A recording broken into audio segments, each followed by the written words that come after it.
Bom dia a todos. Hoje o Pensando Direito vai fazer uma reflexão sobre um direito constitucional. Está no artigo 5º, no seu inciso 3º, que diz que ninguém será submetido à tortura, nem a tratamento desumano ou degradante.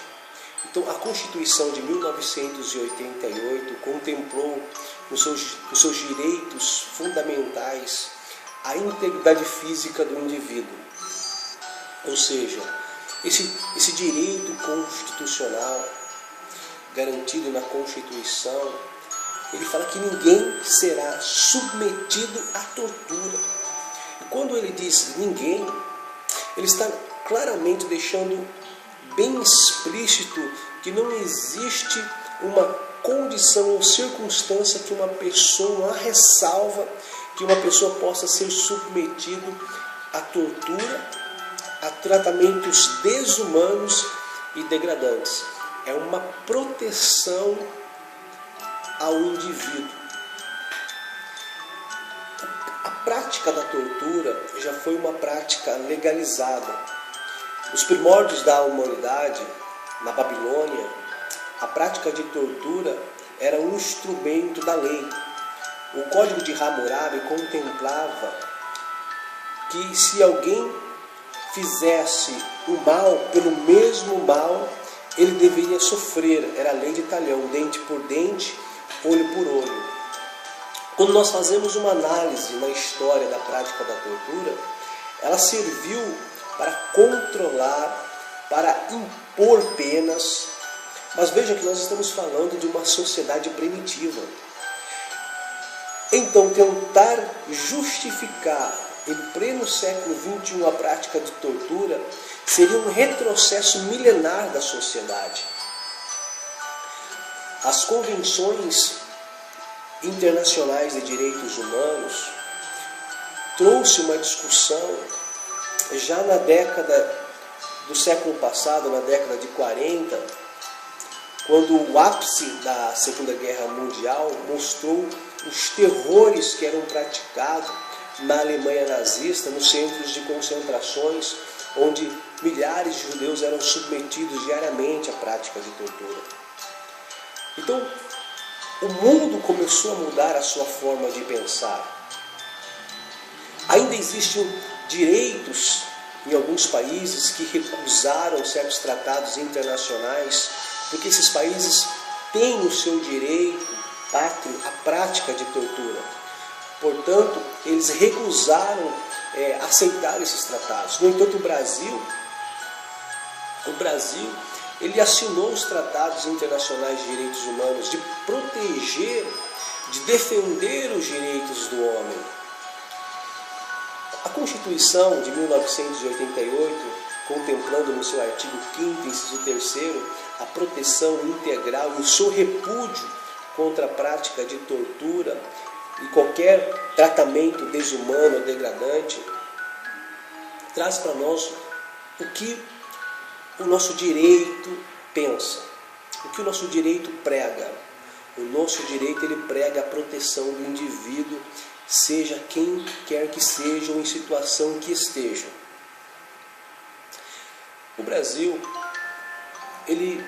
na Constituição de 1988, o Brasil estava passando por uma transição de sistema de governo. Nós estávamos na ditadura e agora estávamos numa transição, passando para um Estado democrático de direito. A ditadura ela tem várias denúncias de práticas horrendas de tortura. No livro Brasil Nunca Mais, onde os relatos são de depoimentos de pessoas que foram submetidas à prática de tortura, nós começamos a contemplar de uma forma mais consciente e sensata por que deve haver mecanismos legislativos, legislações coibindo e punindo a prática de tortura. O crime de tortura foi considerado um crime de cifras negras. Como assim crimes de cifras negras?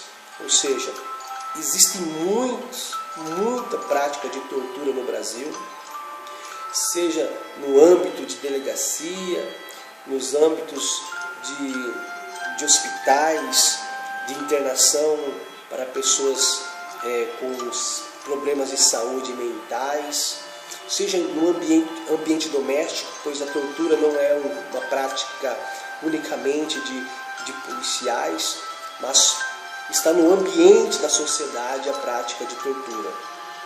E ela foi considerada um crime de cifras negras porque não está computado no índice de criminalidade, assim como a corrupção.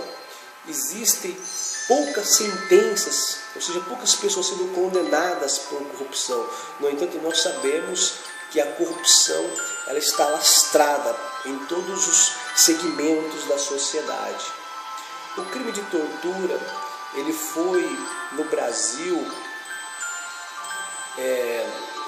a sua lei, né, que vai regular o crime de tortura somente em 1997, embora a Constituição em 1988 contemplava o seu repúdio pela prática de tortura e qualquer tratamento desumano ou degradante, somente em 1997, quando policiais foram flagrados torturando cidadãos da vila da Diadema, São Paulo, e onde houve uma repercussão social, onde então os legisladores de imediato foram elaborar a Lei 9.544 de 1997, contemplando o seu repúdio legal pela prática de tortura.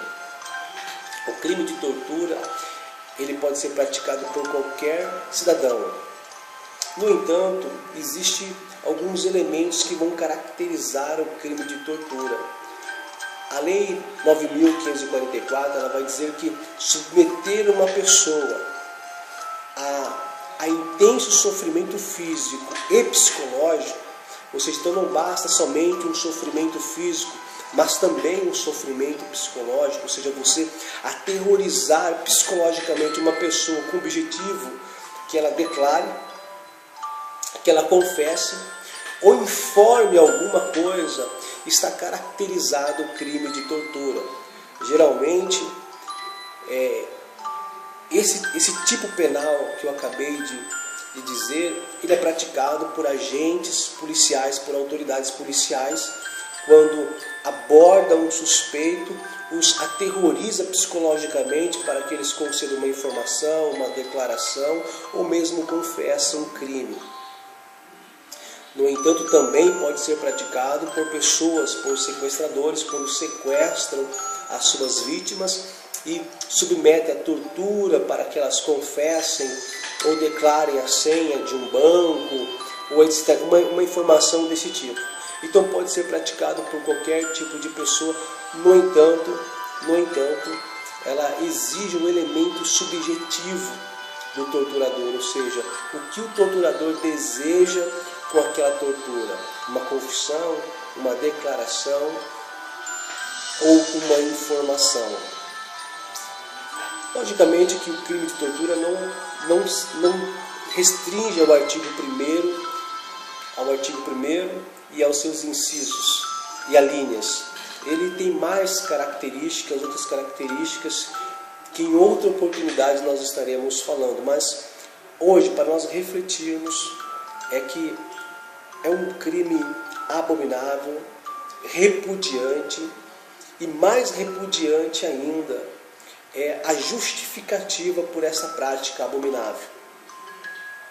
O direito, ele é um instrumento de justiça. O direito, ele é um instrumento para estabelecer a ordem social.